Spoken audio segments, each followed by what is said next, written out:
Welcome সবকে welcome জনাইছোঁ আমাৰ চেনেললৈ। আজি এটা নতুন টপিকত ভিডিঅ'টো কৰিছোঁ, সেইটো হ'ল প্লাজমা থেৰাপি। চ' আগৰ ভিডিঅ'টো চাইছে আপোনালোকে, সেইটো আছিলে ৰেপিড টেষ্ট, কেনেকৈ এণ্টিবডিৰে ৰেপিড টেষ্ট কৰা হয়। চ' সেইটো ৰিলেটেডে হয়, এণ্টিবডিৰে কেনেকৈ আমাৰ কৰোণা ভাইৰাছ পেচেণ্টক ট্ৰিটমেণ্ট কৰা হয়। এইটো চেণ্ট্ৰেল গভমেণ্টে কিছুমান ষ্টেটক এপ্ৰুভেল দিছে।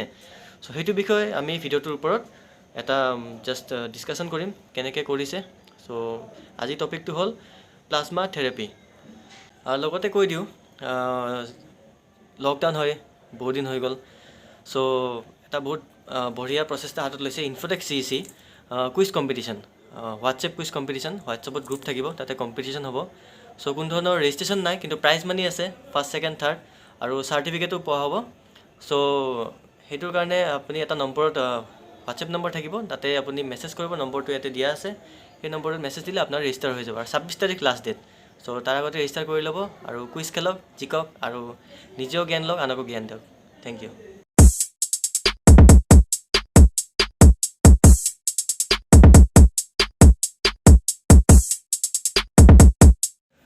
চ' যোনে এইটো চেনেলটো নতুনকৈ ভিউ কৰিছে, এইটো ভিডিঅ'টোৰ তলত লিংক দিয়া আছে। আগৰ যিটো ৰেপিড টেষ্ট কিটৰ ওপৰত মই বুজাইছিলোঁ, লিংকটোত আপোনালোকে চাব পাৰিব কেনেকৈ ৰেপিড টেষ্ট কিটত টেষ্ট কৰা হয়। চ' এতিয়া আমি ষ্টাৰ্ট কৰোঁ, প্লাজমা থেৰাপি কেনেকৈ ট্ৰিটমেণ্ট কৰা হয়। চ' সেইটো লৈ মই আপোনালোক বুজাম, মানে ডায়েৰীতে বুজাম, যেনেকৈ আগত বুজাইছিলোঁ। চ' ষ্টাৰ্ট কৰোঁ। চ' এতিয়া আমি জানিম কনভলেচন প্লাজমা থেৰাপি। চিম্পলি ক'বলৈ গ'লে নতুন এটা থেৰাপি যিটো ইউজ কৰা হয় COVID-19 ট্ৰিটমেণ্টৰ কাৰণে। এইটো থেৰাপি ইউজ কৰা হয়, সেইটো কোৱা হয় কনভলেচন প্লাজমা থেৰাপি। চ' প্লাজমা থেৰাপিৰ বিষয়ে জনাৰ আগতে আমি জানিব প্লাজমা কি হয়। চ' প্লাজমা চিম্পলি ক'বলৈ গ'লে এইটো এটা ব্লাডৰ পাৰ্ট হয়। প্লাজমা মানে হ'ল আমাৰ ব্লাডৰ এটা অংশ। প্লাজমাৰ যিটো আমাৰ ব্লাডৰ পাৰ্ট বুলি কৈছোঁ, তাতে ডিফাৰেণ্ট বহুত ধৰণৰ প্ৰ'টিন থাকে। আৰু সেইটো প্ৰ'টিনৰে এটা নাম হৈছে এণ্টিবডি, যিটো শ্বৰ্ট ফৰ্মত কয় AB। সেইটো কোৱা হয় এণ্টিবডি। চ' এণ্টিবডিৰ দুটা ভাগ আছে, সেইটো হ'ল IgM আৰু IgG, যিটো এমিনোগ্ল'বুলিন বুলি কয়। চ' প্ৰথমতে যিটো আগৰ ভিডিঅ'টো চাইছে আপোনালোকে, IgM, তথাপিও কৈ দিওঁ, নতুনকৈ ভিডিঅ'টো চাইছে, IgMটো প্ৰডিউচ হয় as a primary. First effect হ'লে, প্ৰথমবাৰ যদি কৰোণা এফেক্ট হৈছে, IgM আমাৰ বডিৰ পৰা এণ্টিবডি প্ৰডিউচ হয়। আৰু ছেকেণ্ড বা ৰিপিটেড টাইম যদি আকৌ এফেক্ট কৰে কৰোণা, তেতিয়া আপোনাৰ IgG এণ্টিবডি প্ৰডিউচ হয়, মানে ভাইৰাছটো ফাইট কৰাৰ কাৰণে। চ' এতিয়া চাওক, ধৰি লওক আপোনাৰ নৰ্মেল আপোনাৰ ভাইৰাছ এটেক কৰিছে, এসপ্তাহ বা দুসপ্তাহ হৈ গ'ল। তেতিয়া আপোনাৰ যদি এফেক্ট কৰে কৰোণা, আপোনাৰ এণ্টিবডি জেনেৰেট হ'ব, আপোনাৰ বডিত এণ্টিবডি জেনেৰেট হ'ব সেই ভাইৰাছটোক ফাইট কৰাৰ কাৰণে। ভাইৰাছটোক যাতে এণ্টিবডি নিজে ফাইট কৰি আপোনাক ৰিকভাৰ কৰিব পাৰে। কিন্তু আপোনাৰ এজটো য়ং এজ থাকিব লাগিব, কোনো ধৰণৰ ক্ৰিটিকেল ইলনেছ বা বয়স হ'ব নালাগিব। য়ং এজত বেছিকৈ ইফেক্টিভ হয় এণ্টিবডি ফাইট কৰিবৰ কাৰণে। চ' যেতিয়া আমাক এণ্টিবডি জেনেৰেট হৈ কিনে আমাক ভাইৰাছটোৰ পৰা ফাইট কৰি আমাক ৰিকভাৰ কৰে, মানে আমি ইমিউন হৈছোঁ। আফটাৰ যদি নেক্সট এটেক হয় বা নেক্সট কৰোণা ভাইৰাছ আমাক এটেক কৰে 2 to 3 উইকছ ভিতৰত, আকৌ আমাক এণ্টিবডিয়ে ৰিকভাৰ কৰাই দিব ভিতৰতে ভাইৰাছটো ফাইট কৰি কিনে। চ' এতিয়া আমি এতিয়া মেইন টপিকলৈ যাম। চ' এণ্টিবডিৰ বিষয়টো বুজাই দিলোঁ। এটা এক্সাম্পল দিম। ধৰি লওক এ পাৰ্চনজন হ'ল য়ং এজৰ হয়, তেখেত কৰোণা পজিটিভ আছিলে। আৰু বি পাৰ্চনজন হ'ল অল্ড এজ, তেখেতক কৰোণা পজিটিভ।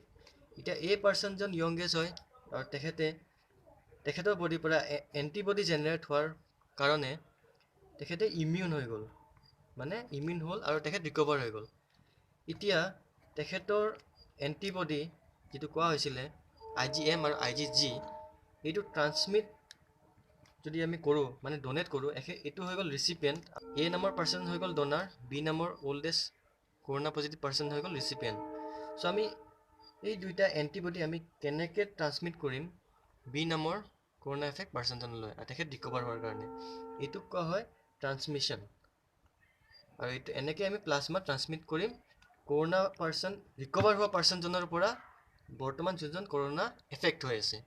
চ' ইয়াৰ লগতে কথা এটা কৈ দিওঁ, প্লাজমা থেৰাপি প্ৰচেছটো কৰাৰ সময়ত যেতিয়া এণ্টিবডি ট্ৰান্সফাৰ কৰা হয় A নামৰ ডনাৰ পৰা B নামৰ ৰিচিপিয়েণ্টলৈ, তেতিয়া এটা বস্তু মন কৰিব লাগিব যে এফেক্টেড পাৰ্চনজন বেছি যাতে ডিউৰেশ্যন হোৱা নাই এফেক্ট হৈ থকা, at least minimum duration 2 days to 1 week or 15 days 14 daysৰ ভিতৰত পেচেণ্টজন এডমিট আছে, সেইটো সময়ৰ ভিতৰতে এণ্টিবডি ৰিকভাৰ পাৰ্চনৰ পৰা এফেক্টেড পাৰ্চনৰ বডিলৈ ট্ৰান্সমিট কৰিব লাগিব।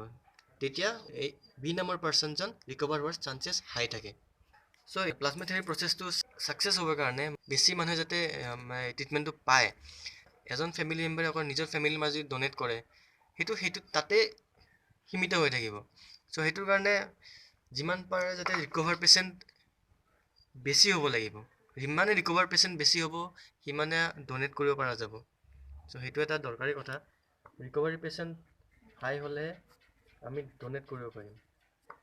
চ' কোনো ৰিকভাৰ পেচেণ্টক আমি জোৰ জবৰদস্তি ডনেট কৰাৰ কাৰণে ক'ব নোৱাৰোঁ, সেইটো ইয়াতে এটা ডাঙৰ চেলেঞ্জ। চ' ইয়াৰ কাৰণে আমাক লাগিব ভলেণ্টিয়াৰ মানে স্বেচ্ছাসেৱক, যোনে নিজৰ ইচ্ছা আহি কিনে ক'ব যে মই ৰিকভাৰ হৈছোঁ, মই ডনেট কৰিব বিচাৰিছোঁ, তো তেতিয়াহে আমি এইটো মিছনত ছাকচেছ হ'ম। সেইকাৰণে প্লাজমা থেৰাপিটো ফুল 100% কিয় ইমান ছাকচেছ হোৱা নাই সেইটোৱে কাৰণ।